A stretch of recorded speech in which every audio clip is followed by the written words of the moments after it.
ବାପା, ମୁଁ ସେତେବେଳେ ଟିକେ ଡେରିରେ ଉଠୁଥିଲି ବୋଲି ତମେ କହୁଥିଲ ବେଳ ଆସି ଦିଘଡ଼ି ହେଲାଣି, ତୁ ଏଯାଏଁ ଉଠିନୁ। ଆଉ ଯଦି କେବେ ମୁଁ ଘର ଅଗଣା ଓଳେଇବାକୁ ଯାଉଥିଲି, ହସି ହସି ତମେ କହୁଥିଲ ଘରକୁ କାଟିବ ରେ ମା, ଏତେ ଜୋରେ ଓଳାନି।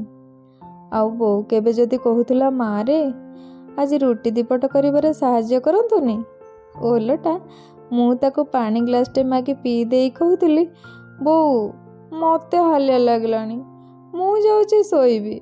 ଆଉ ତମେ କହୁଥିଲ ଶାଶୁ ଘରେ କେମିତି ଚଳିବୁ ରେ ମା, ତୋ ହାତରେ ତ ଖଡ଼ା ଟିକେ ବି ସିଝିବନି। ବୋଉ କିନ୍ତୁ କହୁଥିଲା କାହିଁ ମୋ ରାଣୀକି ସେମିତି କହୁଛ ମ, ତା ଉପରେ ପଡ଼ିଲେ ସେ ସବୁ କରିବ। ସତକୁ ସତ ବାପା, ଆଜି ମୁଁ ସବୁ କରୁଛି। ରାତିରେ ଆଖି କେତେବେଳେ ଲାଗିଯାଉଛି ଆଉ ସକାଳୁ ଆଖି କେତେବେଳେ ଫିଟୁଛି ମୁଁ କିଛି ଜାଣିପାରୁନି। ଆଉ ରୁଟି କଥା କହୁଛ, ଖାଲି ରୁଟି ନୁହଁ ବାପା, ତମ ନାତି ଯେତେବେଳେ ଯାହା ଆସି ଅର୍ଡ଼ର କରିଦେଉଛି ମୁଁ ରାନ୍ଧି ଥୋଇ ଦେଉଛି। କରିବିନି କେମିତି ବାପା? ମୁଁ ପରା ତମର ପରିଥିଲି। ସେଠି ମୁଁ କିଛି ନ କଲେ ବି ତମର ଗେହ୍ଲି ଝିଅ ଥିଲି। ଆଜି କିନ୍ତୁ ବୋହୂ ହେଇଗଲି ବାପା। ଏଇଠି 5 ଜଣଙ୍କର ମନ ନେଇ ଚଳିଲେ ସିନା ମୁଁ ଗେହ୍ଲା ବୋହୂ ହେବି।